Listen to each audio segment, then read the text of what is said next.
시청자 여러분 안녕하십니까? 뉴스데스크 강원입니다. 설 명절 연휴가 열흘 앞으로 다가오면서 대형마트와 전통시장은 명절 준비에 들어갔습니다. 하지만 소비 심리가 가라앉은 데다 정수품 가격도 오르면서 명절 대목을 무색하게 하고 있습니다. 이병선 기자입니다. 원주 시내 한 대형마트.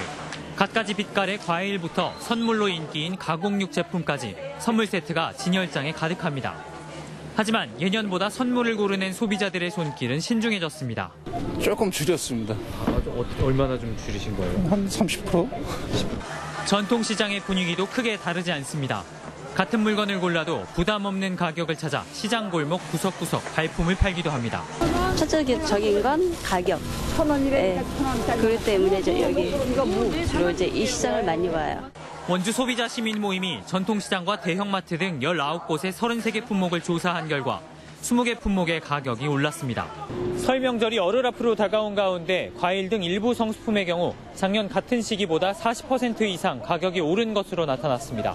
설 차례상 평균 비용도 작년보다 6% 오른 21만 5천 원가량이 될 것으로 보여 소비자들을 망설이게 하고 있습니다.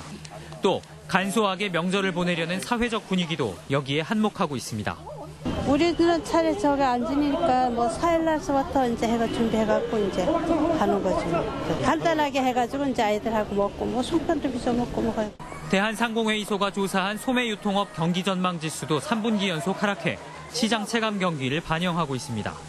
MBC 뉴스 이병선입니다. 지난해 12월 18일 강릉시 저동의 한 펜션에서 일산화탄소 중독으로 고등학생 3명이 숨지고 7명이 다치는 사고가 났습니다. 허술한 안전관리가 사고를 키웠다는 지적이 있었는데 제2의 강릉 펜션 사고를 막자는 취지로 관련법 개정안이 줄줄이 발의됐습니다. 이윤 기자가 보도합니다. 사고가 난 펜션은 숙박시설이 아닌 농어촌 민박으로 소방시설이라곤 소화기와 화재 경보기가 전부였습니다. 일산화탄소를 감지하는 가스 누출 경보기만 설치했더라도 피해를 줄일 수 있었지만 소방법이 적용되는 숙박시설이 아니어서 의무적으로 설치할 필요가 없었습니다. 허술한 안전관리가 도마 위에 올랐고 결국 이번 사고를 계기로 관련법 개정이 추진되고 있습니다. 제2의 강릉 펜션 사고를 막기 위해 국회에서 발의된 관련법 개정안만 6개입니다. 박대출 의원은 농어촌 민박과 야영장 등에 일산화탄소 감지기 설치를 의무화한 농어촌 정비법과 공중위생관리법, 관광진흥법 개정안을 대표 발의했습니다. 한정혜 의원은 가스보일러를 제조할 때 일산화탄소 감지기 설치를 의무화한 액화 석유가스 안전관리법과 도시가스 사업법 개정안을 대표 발의했습니다. 민박집이건 할 거 없이 경보를 알려서 일정하게 대피를 할 수 있게끔 되는 것이기 때문에 이거는 이제 근원적으로 사고를 미연에 좀 방지하고자 해서 법안을 개정법을 낸 것이죠. 민경욱 의원은 가스안전공사와 가스공급업체가 일산화탄소 감지기 설치 여부를 의무적으로 확인하도록 하는 액화 석유가스 안전관리법 개정안을 대표 발의했습니다. 뒷북대책이라는 비판도 있지만 관련법이 개정되면 강릉 펜션 사고와 유사한 사고 재발을 예방하는 데 도움이 될 것으로 보입니다. MBC 뉴스 이용입니다. 오늘 새벽 2시 30분쯤 원주시 호저면 국도 42호선에서 승용차가 도로변의 화단과 충돌해 전복됐습니다. 이 사고로 승용차 운전자 29살 이모 씨와 함께 타고 있던 29살 김모 씨 등 2명이 숨졌습니다. 또 차량이 뒤집히면서 정차해 있던 다른 승용차를 들이받아 이 차에 타고 있던 23살 이모 씨가 다쳐 병원에서 치료를 받고 있습니다. 경찰은 차량 블랙박스 등을 확보해 정확한 사고 경위를 조사하고 있습니다. 오늘 오전 9시 50분쯤 원주시 신림면 중앙고속도로 춘천 방향 치악 1터널 인근에서 1톤 화물차 적재함에서 불이 나 20여 분 만에 꺼졌습니다.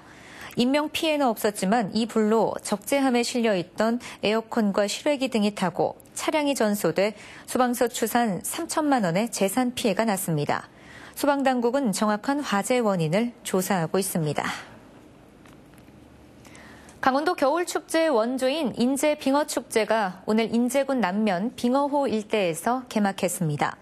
축제 기간 동안 빙어호 일대에서는 무료 얼음 낚시터가 운영되고 눈썰매장과 얼음썰매, 어린이 전용 눈놀이방 등 다채로운 체험 행사가 열립니다.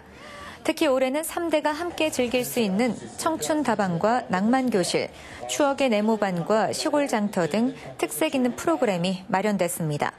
올해로 19번째를 맞은 인제 빙어축제는 다음 달 3일까지 이어집니다. 화천 산천어 축제장을 찾은 관광객이 지난해보다 많은 것으로 나타났습니다.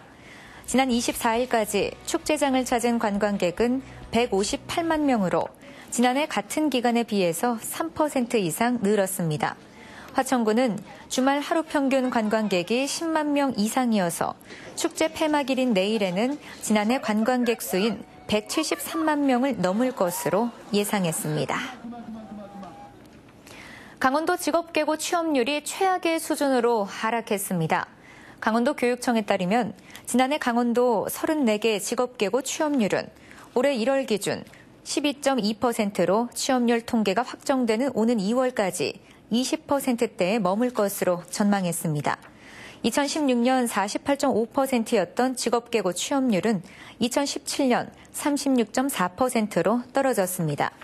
이처럼 계속된 취업률 하락으로 2019학년도 직업계고 신입생 모집 결과 3,464명 모집에 968명이 미달됐습니다. 강원도 내 신규 주택 입주 경기 한파가 지속되고 있습니다. 주택산업연구원이 발표한 1월 입주 경기 실사지수에 따르면 강원의 전망치는 50으로 지난해 같은 기간보다 무려 45.2포인트 하락했습니다. 더욱이 지난달보다 7.1포인트 하락해 전국 17개 시도 중 전남 다음으로 가장 낮았습니다.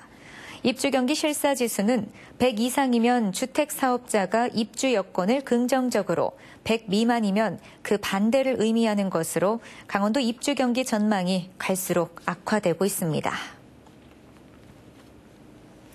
강원도는 제11대 강원도 개발공사 사장에 김길수 전 강원도 총무행정관을 임명했습니다.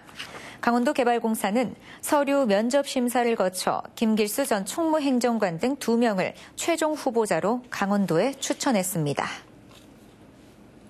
뉴스데스크 강원을 마칩니다. 시청해주신 여러분 고맙습니다.